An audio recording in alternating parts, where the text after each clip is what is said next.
দেবী উমার বিসর্জনের আগেই এবার তৃণমূল কংগ্রেসকে বিসর্জন দিতে চাইছে বঙ্গ বিজেপি। তার জন্যে একদিন কাটতে না কাটতে, রেস কাটতে না কাটতে রীতিমতো আমরা দেখতে পাচ্ছি যে এক গুরুত্বপূর্ণ সাংগঠনিক বৈঠকে এই মুহূর্তে বসেছেন বঙ্গ বিজেপির নেতৃত্ব। আমরা বিশেষ সূত্র মারফত জানতে পারছি যে এই মুহূর্তে পশ্চিমবঙ্গের 294টা আসনের মধ্যে যে 68টা যে এসসি এসটিদের যে সিট রয়েছে, সেই সিট নাকি আজকের বৈঠকে অত্যন্ত গুরুত্বপূর্ণ একটি বৈঠকে আজকে আলোচনা হতে পারে, এমনটা সূত্র মারফত জানা যাচ্ছে।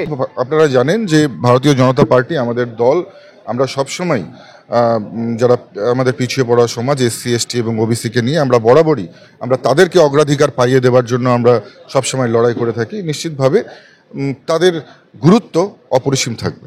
দেখুন, শুধু সময়ের অপেক্ষা। পশ্চিমবাংলায় বিজেপি সরকার হতে চলেছে, মানুষ এবার পরিবর্তন করবে, মানুষের মুড অ্যাবসলিউটলি ক্লিয়ার। আমাদের নেতৃত্ব আজকে পশ্চিমবাংলায় এসছেন। বিজেপি সাংগঠনিক দল, সংগঠন যেভাবে এগোবে তারা ঠিক করবে, কিন্তু মানুষ প্রস্তুত, খালি ভোটের অপেক্ষা। আমরা প্রথম দিন থেকেই, অর্থাৎ লোকসভা নির্বাচন শেষ হয়ে যাবার সঙ্গে সঙ্গেই আমরা যেমন আমাদের সংগঠনকে ঢেলে সাজাবার জন্য আমরা প্রস্তুতি নিয়েছি এবং সেই কাজ চলছে। পাশাপাশি একেবারে মণ্ডল থেকে শুরু করে বিধানসভা থেকে শুরু করে জেলা, প্রত্যেকটা স্তরে আমাদের সাংগঠনিক যে শক্তি সেটা কিন্তু শ্রীবৃদ্ধি ঘটেছে। পাশাপাশি একরাশ কর্মসূচি আপনারা জানেন যে পুজোর পর থেকে আমরা নিতে চলেছি। সেই বিষয়ে বিভিন্ন ধরনের আমাদের মধ্যে ডিসকাশন হচ্ছে এবং খুব তাড়াতাড়ি সেই সমস্ত কর্মসূচিগুলো নেওয়া হবে। একেবারে আজকে এখানে দাঁড়িয়ে বলতে পারি যে 2026-এর নিশ্চিতভাবে এই বাংলায় বিজেপির সরকার প্রতিষ্ঠিত হতে চলেছে।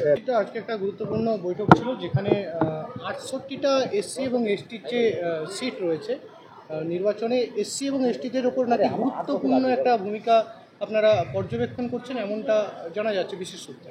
দেখুন, এগুলো মিটিংয়ের ইন্টারনাল বিষয়, এই সম্পর্কে মিডিয়ায় আমরা আগেই বলতে চাচ্ছি না। একেবারে এগুলো স্ট্র্যাটেজিক্যাল পার্ট।